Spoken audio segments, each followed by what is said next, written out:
आज हमारा पहला दिन था जिससे हम हमारी मंजिल की शुरुआत कर रहे हैं। कंबल लेकर हम निकल चुके हैं ज़रूरतमंदों को ठंड से राहत दिलाने।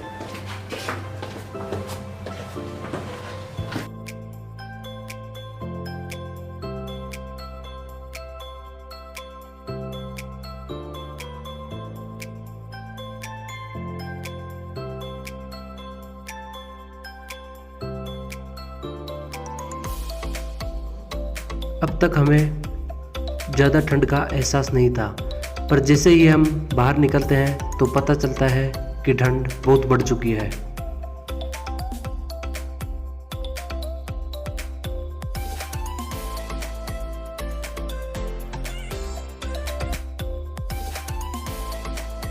सात आठ मिनट ड्राइविंग करने के बाद हमें एक व्यक्ति दिखाई देता है। पास जाकर देखने से हमें व्यक्ति अपने हाथ पैर सिकोड़कर अपनी जैकेट से मुंह ढककर सो रहा दिखाई देता है। उनका यह हालात देखकर हमें लगता है कि हम उन्हें उनसे बात करनी चाहिए और हम उनसे बात करने के लिए पहुंच जाते हैं।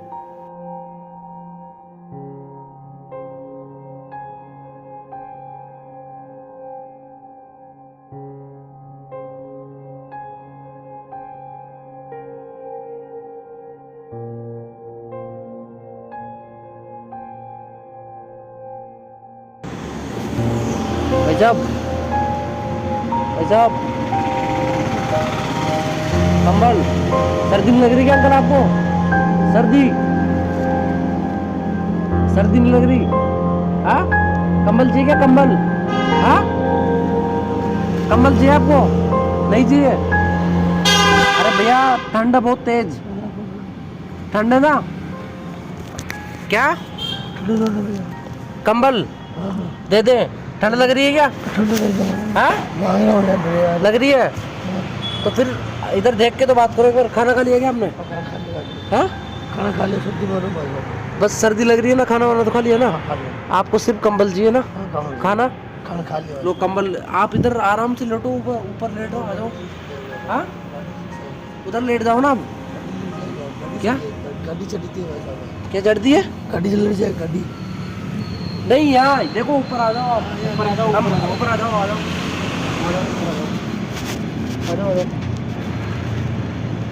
उधर आओ और ऊपर देखो, वहाँ से सो पाओगे आप। इधर और ऊपर थोड़ा सा और ऊपर आ जाओ, इधर आराम से सो सकते हो आप इधर।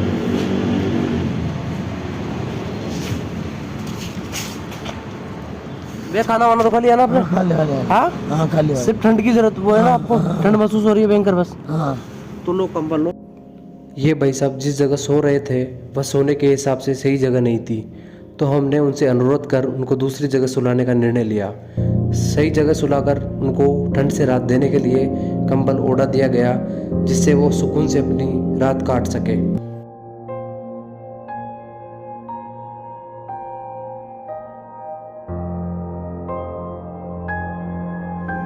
ये भाई साहब हमारे मिशन ठंड से राहत जयपुर के पहले व्यक्ति थे। अब इस जगह से आगे बढ़ने के लिए हम तैयार थे, पर हमें आइडिया नहीं था कि कहाँ जाएं और हमें कौन मिलेगा। पर आगे बढ़ने के लिए हमने वापस अपनी मोटरसाइकिल उठा ली। कुछ किलोमीटर चलने के बाद हमें मेन रोड पर एक भाई साहब जाते हुए दिखाई दिए।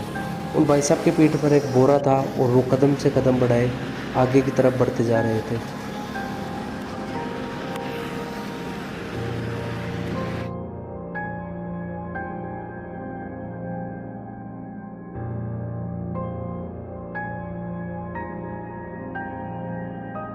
उन भाई साहब से बात करने पर हमें पता चला कि उनके पास कचरे में से भीना हुआ कूड़ा था, जिसे बेचकर वो अपनी ज़िंदगी काट रहे थे। हमारे द्वारा उनसे थोड़ी देर बात करने पर हमको यह महसूस होता है कि वो भाई साहब शायद किसी मानसिक रूप से बीमार थे। जब हमने उनसे खाने के लिए पूछा तो उन्होंने कहा कि नहीं, मैंने खाना खाया हुआ है और मुझे खाना नहीं चाहिए। जब हमने उनसे उनका रहने का स्थान पता किया तो उनको भी नहीं पता था कि वो भाई साहब कहाँ रहते थे।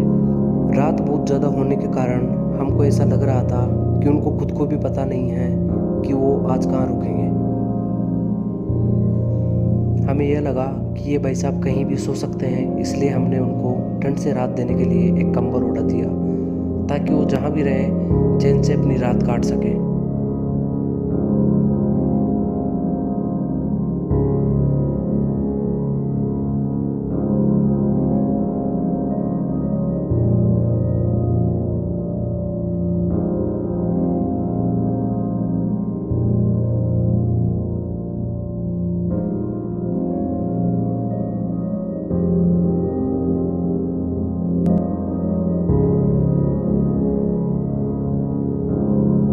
उड़ाते ही वो भाई साहब फिर आगे बढ़ते चले गए। हमें भी पता नहीं था कि उन भाई साहब की मंजिल कहाँ थी। वहाँ से हम लोग ज़रूरतमंद लोग ढूंढने के लिए आगे बढ़ जाते हैं। 40-45 मिनट तक हमारा काम जारी रहता है, पर हमें कोई भी ज़रूरतमंद शख्स दिखाई नहीं देता है। तो इसी के साथ हमारा निर्णय होता है कि हम वापस लौट जाएं। तो दोस्तों, यह था हमारा पहला दिन।